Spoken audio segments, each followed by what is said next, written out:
C'est quand ça va, madame? Hey, on embarque le bateau! Pour aller à l'île aux Lièvres, c'est ça? Ah, exactement, l'île aux lièvres des Madeleines. L'île aux Lièvres des Madeleines. Totalement. Et puis en plus, moi c'est de la Madeleine, puis on improvise. On sait même pas qu'est-ce qu'on va faire là-bas. Fait que ça, c'est notre mode de voyage à nous. Sinon, on part, puis on sait pas ce qu'on va faire, puis on laisse la vie nous présenter ce qu'elle nous présente.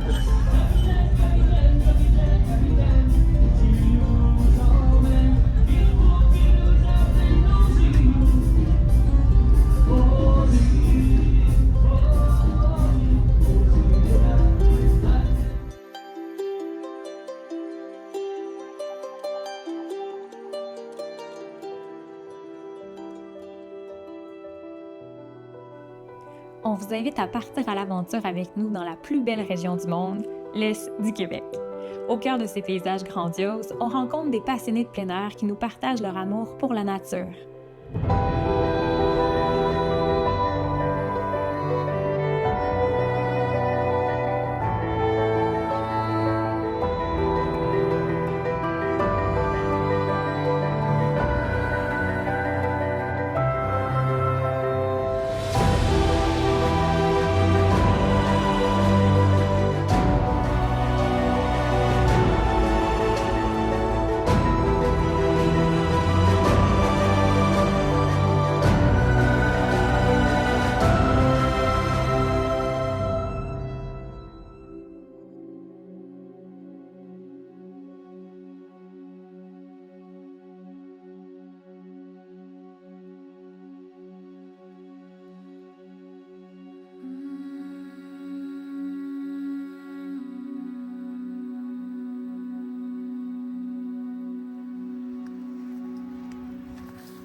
J'enlève mes souliers.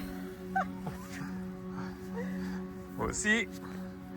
On est arrivé aux îles, là. On enlève nos souliers. Wow, le sable. On s'en va rencontrer Karine. Karine qui est notre amie d'amour. J'aimerais se dire que c'est notre amie depuis toujours, mais depuis quelques années déjà. Je me souviens quand je l'ai rencontrée, j'ai eu l'impression de faire la rencontre avec la joie. C'est vraiment la joie pure, cette femme. C'est une femme qui est remplie de gratitude envers la vie, qui l'a pas eu facile. Elle a perdu son papa, puis un an jour pour jour après, elle a perdu le père de son enfant.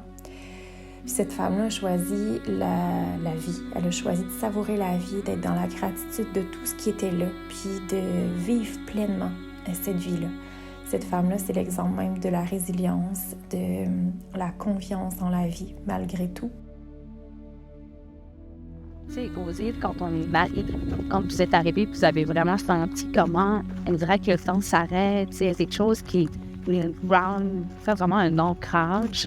Puis, on blague souvent à dire qu'aux îles, on n'a pas l'heure, on a le temps, tu sais. Ah ouais. Fait que c'est un peu ça, tu sais, quand tu dis, hein, tu sais, j'ai plus la notion du temps depuis que je suis arrivée, je me sens complètement en vacances.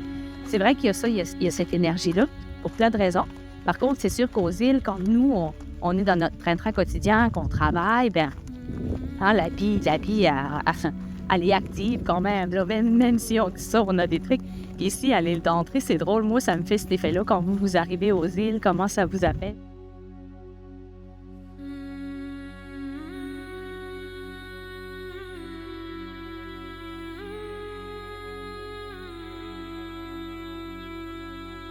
La mer, être proche de la mer, ça, comme de raison, l'eau, c'est les émotions, hein, puis que ça peut faire monter ça. Mais pour moi, c'était correct parce que j'ai été beaucoup en solo. Il y avait une pierre en particulier, là, à la dune du Nord. En tout cas, c'était proche de chez moi. Puis il y a comme une digue de pierre. Fait que quand ça filait pas, je demandais, mettons exemple, à ma maman ou à mon nouvel amoureux, des fois, de prendre Ellie ou de garder les enfants pour aller juste m'appuyer sur la pierre, mon crayon à la main, puis là, ici, ça pleure, puis on élimine tout ce qui remonte. Une baignade, puis foum, c'était apaisé. Moi, ce que je pense vraiment, c'est qu'il faut s'occuper de ce qu'on vit. Puis quand on s'occupe de ce qu'on vit, ça dure pas si longtemps qu'on pense.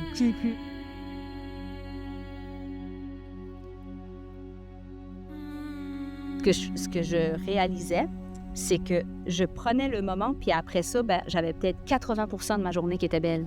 Puis si je l'avais pas pris le moment pour laisser processer, accueillir, être curieuse de ce que je vivais, ben, je gardais ça jusqu'au soir, puis la journée le lendemain aurait recommencé pareil.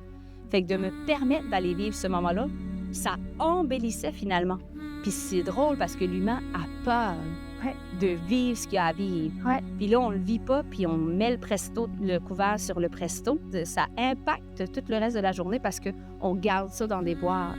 Mais quand on réalise, là, que quand on s'en occupe, après ça, là, ça va être passé, là. C'est comme on a peur de rester avec ça. On a peur que si on vient voir qu'est-ce qu'il y a là, que c'est laid, puis que c'est pas beau, puis que c'est pas le fun, on va pleurer, puis ça va être interminable. Mais c'est que c'est le contraire. Si on est avec, tout à coup, mon Dieu, tu sais, on n'est pas à l'abri que ça s'est processé, puis on reviendra demain. Mais pour là, on peut s'en aller rire, chanter, danser. Moi, je célèbre la vie tout le temps. Tu sais, j'aime ça, célébrer la vie. Et quand c'est là, c'est sûr que ça m'empêche peut-être de la célébrer, mais je peux le vivre. Puis après, même après 2 mois que Carl était décédée, les gens ils disaient « Mais comment on fait pour vivre ça comme ça? Moi, je pouvais être en train de danser, chanter autour du feu, tu sais, au gogo, on s'amuse. » Ben, quand ça passera, l'émotion, on la vivra tantôt. Fait que pour tout de suite, ça me définit pas. Je ne suis pas une fille en deuil. Je suis une fille heureuse qui vit un deuil. C'est complètement différent. Et c'est beau, là. C'est complètement différent. Ça change toute la perspective de la situation, finalement. Exact. Wow. Je suis tellement touchée, Karine, par tout ce que tu viens de partager, là. À toutes les fois que tu m'en parles.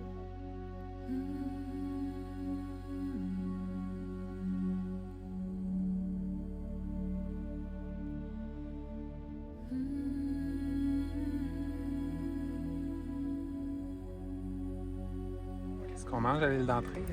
On mange un bol de riz avec des beaux légumes et du flétan fumé. Des petites pousses, des edamame. C'est vraiment Ça, c'est quelque chose que j'ai réalisé cet hiver, c'est que quand ça va tout croche en dehors de toi, quand tu te cognes partout, tu arrives en retard, les choses marchent pas, les choses brisent, tu sais, il y a une journée que ça va tout mal, tu te dis ça va mal. Va voir en dedans de toi. Ben oui, Parce que ton état intérieur est comme ça. Puis il suffit de changer ton état intérieur, puis ça va se refléter. En fait, ta réalité, ton univers, ton monde est identiquement un reflet.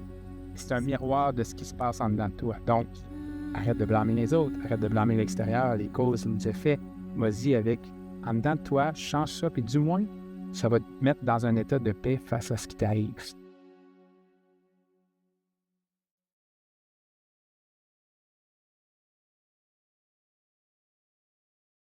C'est une récent, par exemple. Vrai péton, je pense que c'est récent. C'est-tu bon cru, Mélissa? C'est vraiment bon cru. Ouais, hein? C'est un peu sucré, salé. C'est vrai. Ça, c'est des vrais sachets. Les Japonais font des sashis, là. Ça peut pas être plus frais, là. Ça peut pas être plus vivant. On n'en fera pas des frais. Ça a été pêché il y a à peu près 5 minutes. Tantôt, on essayait de se sauver dans le sort pour 5 minutes. Ben oui.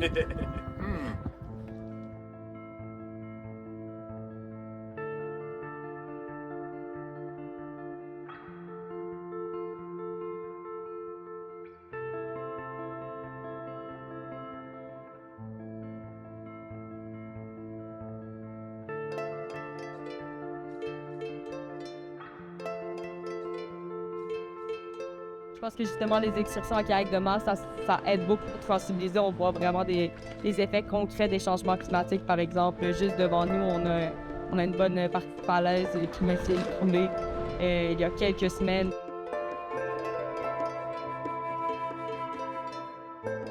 Bien, je pense qu'il faut vraiment le vivre pour le réaliser. Je pense que justement, chaque personne devrait venir dans des endroits comme aux Îles-de-la-Madeleine pour voir à quel point c'est beau, à quel point c'est fragile surtout, à quel point c'est éphémère, de venir vraiment expérimenter. Puis je pense que ça ouvre vraiment les yeux. Souvent, c'est le monde croit. On entend tous parler du réchauffement climatique, mais c'est difficile de réaliser à quel point ça a une ampleur quand on le voit pas de nos propres yeux.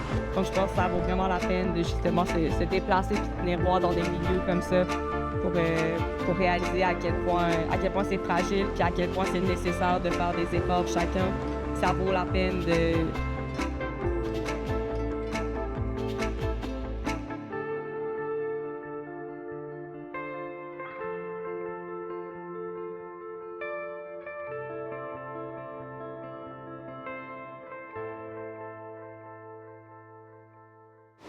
Ma démarche est venue vraiment d'une question que j'avais. C'est-tu faisable de se nourrir exclusivement du territoire des îles?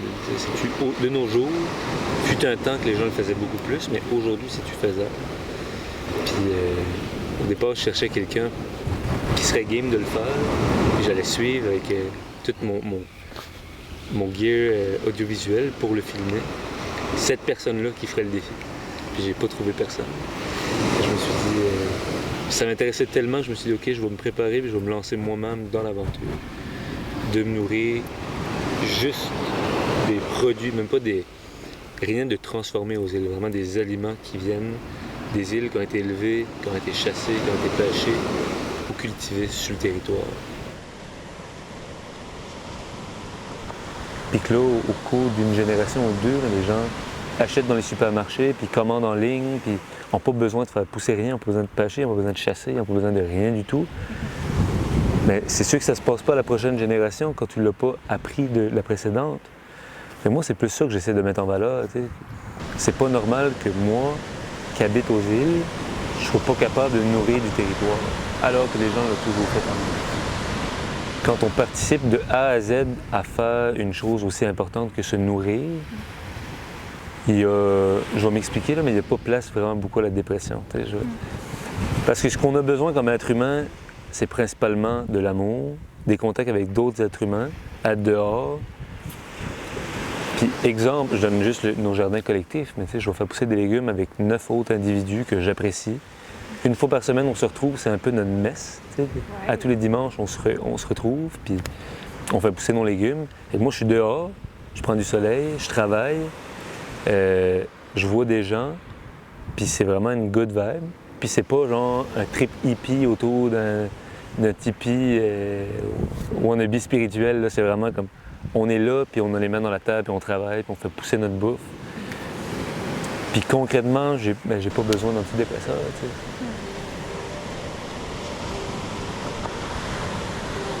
Je suis vraiment dans ces grosses questions-là présentement. Le temps, finalement, le rapport au temps, c'est quoi?